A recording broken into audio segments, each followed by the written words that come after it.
also stopped speculating, or not speculated, because the initial information that comes out, and as you all know, you're in the news business, is piecemeal and suspect at best, and the validity of it, we can never be sure of.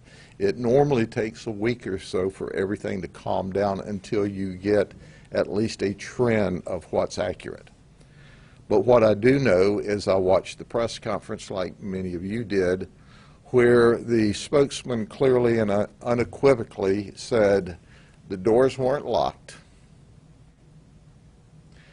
and he was in the school for an hour before they neutralized the threat. That is unacceptable. So I have agreed to speak and give you some direction on what I believe should have happened based on the best information I have and the training that we have. Once again, Governor Rick Scott was in office at the time when the horrible shooting occurred, and within 3 weeks, because the legislative session was in progress, we had the Marjory Stoneman Douglas law, and it required a lot of things. Most of the things that it required, quite frankly, in Polk County, we were already doing. I have worked closely with the school system, and in fact, I've contracted some of my people. I'm in charge of the safe schools. We have this philosophy here, and the philosophy is simply this: when you take your children to school healthy and well in the morning, you have every right and expectation to receive them back in the afternoon in the same healthy state that you delivered them in the morning. I took 3 of my grandchildren to school this week after that horrible tragedy, and as they walked onto campus, I saw a guardian. I saw police officers because their schools are in the city. And why is that? It's because the legislature in Florida and the governor acted. But I always say this, and I underscore this: the last school district in the state of Florida to come into compliance was the Broward County School District. Did you hear what I said? Where the shooting took place, we as a commission, and later on through a grand jury, had to force Broward County to do some things that they should have, and we had varying amounts of trouble on the commission getting other school districts to comply with state law. So why do I say all of that? Quite frankly, because I'm not surprised with that police response. It was a very small community in a very rural part of the state, and what we find overwhelmingly still today, after Columbine, Sandy Hook, Virginia Tech, Parkland, and to name just a few, people are in denial. It can't ever happen here. I will say this, and quite frankly, I hope you can prove me wrong, but the overwhelming majority of the school districts in this country, the overwhelming majority of law enforcement agencies in this country are not equipped and trained to deal with an active assailant, an active shooter, to the level that they need to be. And you can always improve. So I wasn't surprised that the doors were unlocked. I wasn't surprised. I was saddened about the response. Let me tell you clearly and unequivocally, the training in Florida, and I'll speak specifically here, and I'm thankful for the Florida legislature. I'm thankful for the people of the state of Florida and the support. But if you come to a school in this county armed, we're going to do our best through either our guardians, our school resource officers, or our school resource deputy sheriffs to eliminate the threat outside of the school before they ever get to the children. We're trained to do that. Now, if you have trouble understanding that, let me give it to you in Polk County vernacular. This is the last thing you'll see before we put a bullet through your head if you're trying to hurt our children. We're going to shoot you graveyard dead if you come onto a campus with a gun, threatening our children or shooting at us. Now, quite frankly, here's the deal. We're going to charge directly to the threat. There's no mustering, there's no gathering up. We go individually to the threat and engage it. That's what we train for. Why do we train like that? If they're shooting at us, they're not shooting at the children. Now, we don't want to be shot either, but given the choice of being shot and killed on the ground or those children dying, we'll die every time. When you turn your children over to us at the schools, they are our children all day long. And that's how we respond. That's how our training responds. Quite frankly, ladies and gentlemen, an hour until they engage the shooter, that is absolutely unequivocally unacceptable. But you have to train for that. You have to have the equipment immediately. You have to work at pushing through. It's hard to run into gunfire. If you've never had that opportunity, and the world hasn't, I can tell you, it's not fun. I have been there way back in the day.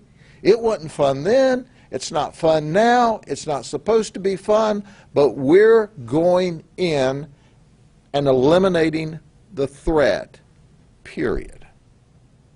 When somebody starts as an active shooter, they're an active shooter. Just because their shooting pauses doesn't let them off the hook. We're going to protect the schools, the businesses. But let me underscore this denial issue, folks. When the threat is there and you dial 911 on that cell phone, we're too late. We know by studying and research the average police response is plus 5 minutes. The average shooter is 0 to 5 minutes. Just look at the numbers. When seconds count, minutes don't make any difference. I'm grateful for the legislature. I'm grateful that they passed the legislation for the Guardian program.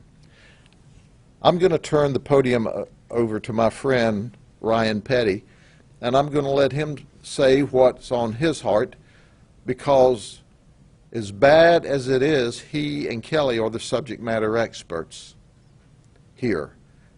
Oh, by the way, Ryan went through our Guardian training because he wanted to audit it and see if he believed it met the standards and the requirements to keep children safe. And I'll let him talk about that. And the Guardian program emanated from our Sentinel program that I had put in place years before and offered to the public schools, offered to the state colleges, and offered to the private colleges. Only the private colleges took me up on it.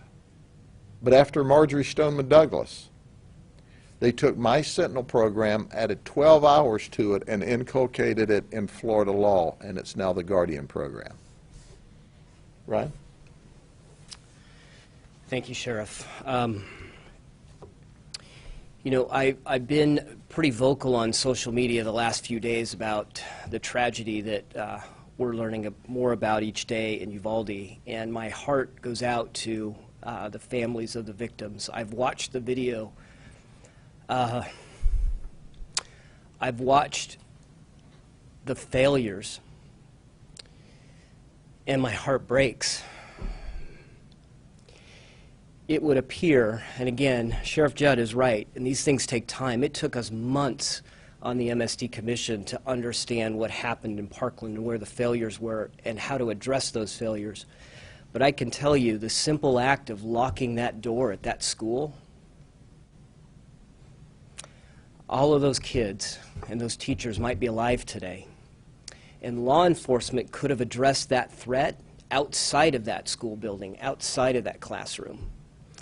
It's the little simple things, like locking doors, that can make all the difference. And it's heartbreaking to know how easily he got onto that campus and into that classroom. Now, we may never know exactly why he chose that school as a target, because he's no longer with us anymore, because eventually, after an hour or more, a tactical team went in and did what should have been done immediately. They took out the threat, and they stopped the killing.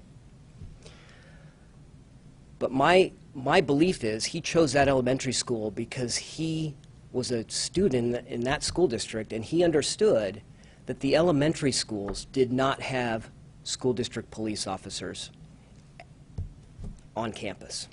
He knew that that school would be unarmed and unable to respond. We'll have to wait for the investigation to unfold to figure out whether or not I'm right. But my guess is he picked it because he knew it was a soft, easy target. So let's talk about the Guardian program for just a moment. One of the things that's very different about Florida than what we see in Texas, and my understanding is only 30% of the districts in Texas allow their teachers and staff to be armed on campus. And I still don't know to this day whether Uvalde Independent School District is one of those districts or not, but my belief is they aren't. The Guardians are that last line of defense. And as the sheriff mentioned, and the best case, law enforcement is going to get to the scene of these horrific tragedies after several minutes. The killing's over by the time responding law enforcement gets there. In fact, a Secret Service study of school attacks showed that of 42 attacks, they studied 42 attacks, only one was stopped by responding law enforcement. And that was because they were actually there on campus that day doing a drug sweep. It's too late for responding law enforcement to get to these killers. They're already doing their heinous deed. So we need guardians. And the sheriff said, I went through that Guardian training because I wanted to understand for myself. I wanted to be able to stand in front of the people in the state of Florida and say with 100% assurance, I know the training is good. I know the training is effective.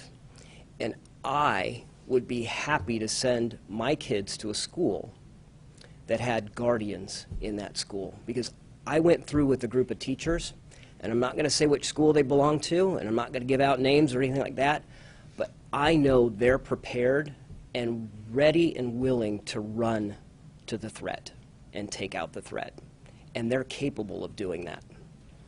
So I will leave it at that. We'll see how the investigation in Uvalde unfolds over the next several days. There's a lot to learn, but I think if I could offer some advice to that law enforcement agency, Sheriff, it would be they need to be very clear about what they know and what they don't know, and what they don't know they shouldn't be guessing in front of the public at this point. So with that, I'll turn it back over to you, Sheriff. You know, it's interesting when you look, that is a very large county with a very small population. Normally, small communities with small police departments have small funding. But at the end of the day, the training is what makes the difference. And quite frankly, we can never guarantee that there will never be another active shooter, active assailant. But if we do things that cost virtually nothing, locking the doors, everything we do lowers the probabilities of success for the active shooter. So what we're trying to do is lower the probabilities of one, it occurring, and two, them being successful, and three, if one is injured, we're able to quickly mitigate it before more people are injured or killed. So with that, we'll take any questions you have on this topic. You got the number of calls saying, I want to be a sense of how many calls, what people are saying, and are you suggesting that even more people step forward? Certainly. We always receive calls about what can I do, what can I do, what can I do. Now this may seem the appropriate time. I suggest it's the perfect time. Why don't you come be a law enforcement officer? Why don't you put yourself where your mouth is? There's very few law enforcement agencies in this country that are full-staffed because of the environment today. You know, we had the hate on the cops and the defund the police. That was pretty cool. I watched all around the nation these places wanting to defund the cops. At the same time, the cops were standing in the gap between good and evil to protect them and keep them safe. Well, that's just crazy talk by crazy people.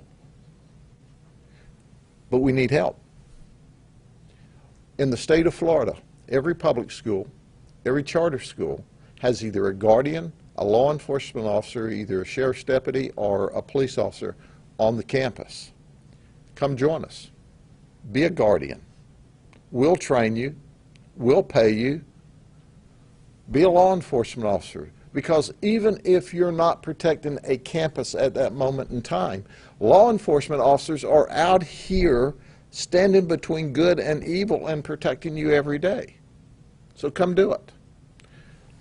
That's how we can make a positive difference. That's how we can change. So, Sheriff, you mentioned small counties have small funding, but obviously there's merit to single entry campuses, video verification when somebody comes in, having a guardian. Would you like to see, and maybe Patty's could comment about this too, about would you like to see a federal mandate funding to support that? Well, there has been grant money available, and there is some grant money available. But what we have to see first is we have to see a society, a community that stands up together and goes, hey, you know, this is real. You know, the statistical probabilities of your child ever being hurt in a school shooting are minuscule. But numbers don't matter when it's your child. And I tell my staff and our guardian staff, and that's what we say all across the state of Florida, we prepare every day for the horrible thought that there may be an active shooter. And we pray that there's not one. We don't want that. Even with our best training, even if we find them in the parking lot, even if we stop the threat in the parking lot, that's not what we want. We want the people, when they see something or hear something, they say something. We want to find this active assailant back when they're doing their crazy talk on social media or telling their neighbor or their new best friend. We want to intervene. Now, what you don't see and what we're not going to talk about, every school district in this state and probably in this nation intervene multiples of times every year. We do. Thank God when you get to the bottom of it, it's a 12-year-old, a 14-year-old, a 16-year-old doing just stupid talk, that it's not for real. But we accept everyone on face value as a valid threat until we're able to deal with it otherwise. Because we don't know who is just mad and chattering on social media and who means what they say. So if you say it, we take that you mean it. And we want intervention. So we have the schools are required to do a lot more detailed risk analysis. We have mental health services, and we're still working to make those more robust. We've not finished, we're not at the end game with security in the state of Florida, but we're light years ahead of most places in the United States. That doesn't mean that we can't have an active shooter. We just pray that we've reduced the probabilities, because a madman with a gun is a dangerous person. Mr. Petty, would you like to see a federal mandate for a guardian program? I agree with what the sheriff said. I mean, after Parkland, I went up and lobbied for the Stop School Violence Act, and we got that passed immediately after. There was $1 billion worth of funding for school hardening projects and things like that.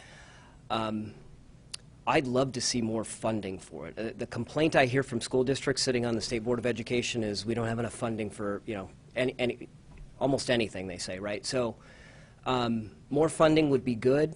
I typically don't like to see the strings that get attached from DC to these funding things, but if there were block grants and the funding would be used for guardians, then I would support that. So, you know, I don't know if you saw the video, but both of you can probably speak to this better than anyone. The video I saw was heart-wrenching in that there were parents outside of that school who were begging them to go in, who were insisting to go in. I believe one woman was arrested for trying to go in. What did you think?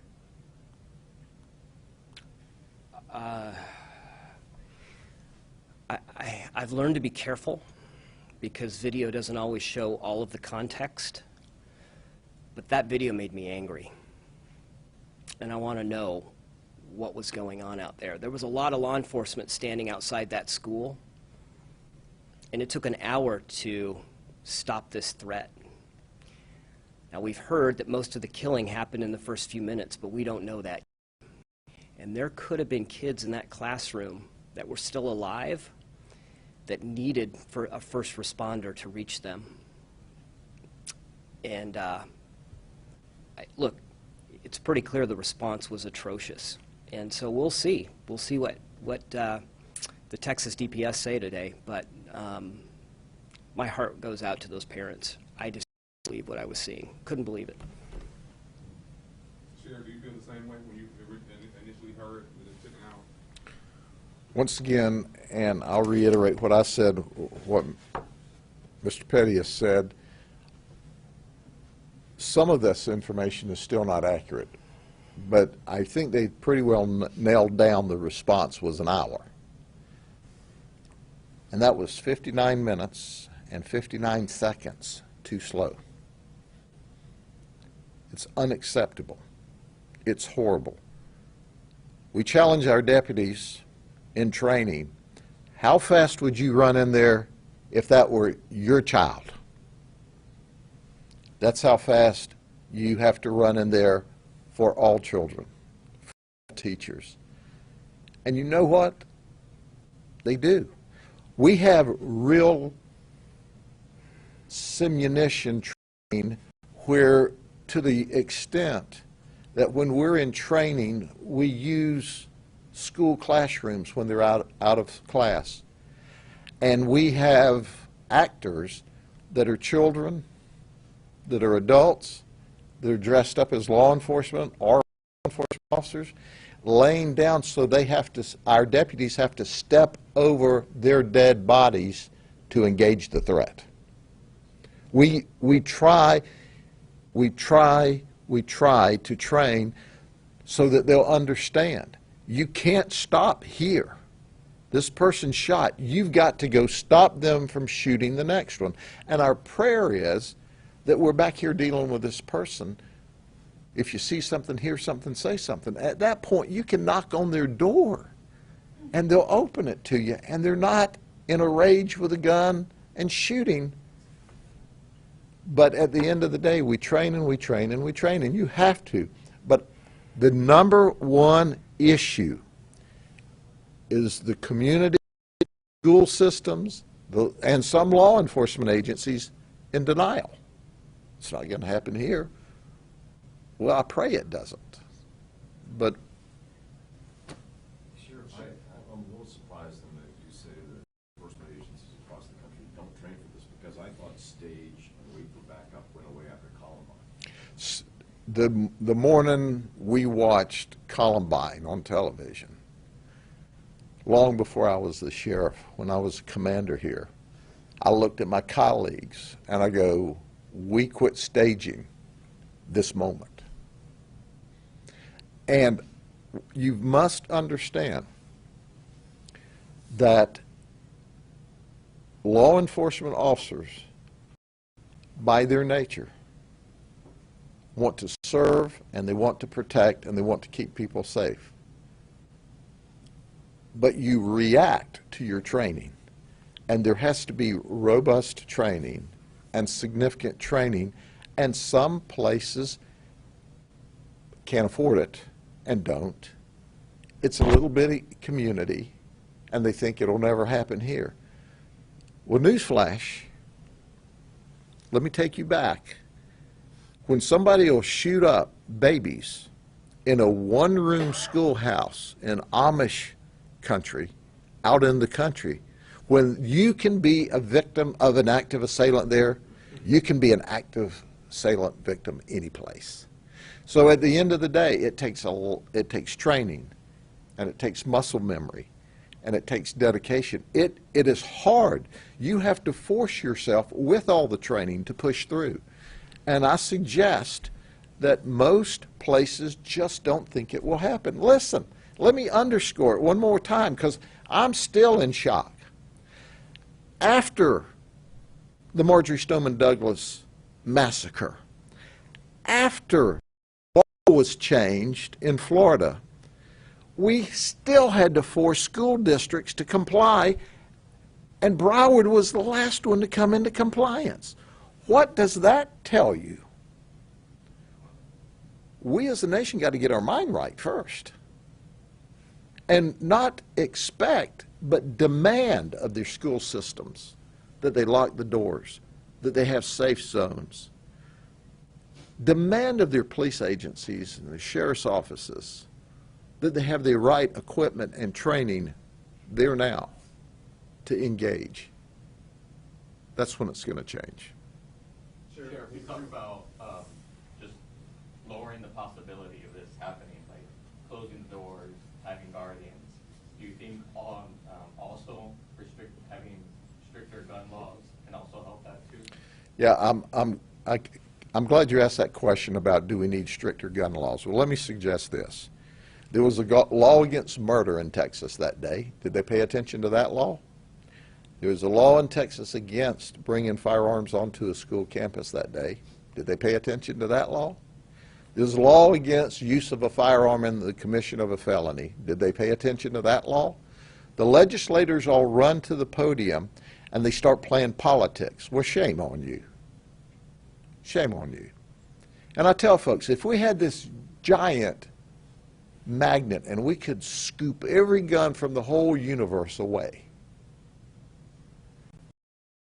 Let me take you back to Timothy in Oklahoma.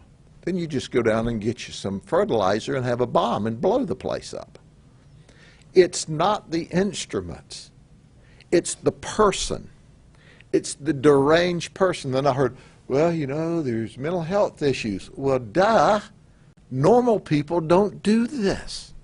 So when they start screaming, more laws, more laws, more laws, we got plenty of laws. That's not the issue. The issue is evil, deranged humankind. And overwhelmingly, almost without exception, there's always been cues in advance of the shooting that people ignored. That's what's got to change. Because the last place we want to stop it is in a classroom. The next to the last place we want to stop it is the parking lot. Where we want to stop it is when somebody sees something or hears something and says something, and we can put interventions in place. And that happens sometimes. We can't tell you how many active shooters in the state of Florida we've stopped, or how many's been stopped across this nation because of good police procedure, because of people who care. But you can't measure the absence of something. We can only show you the ones that end up like Texas did.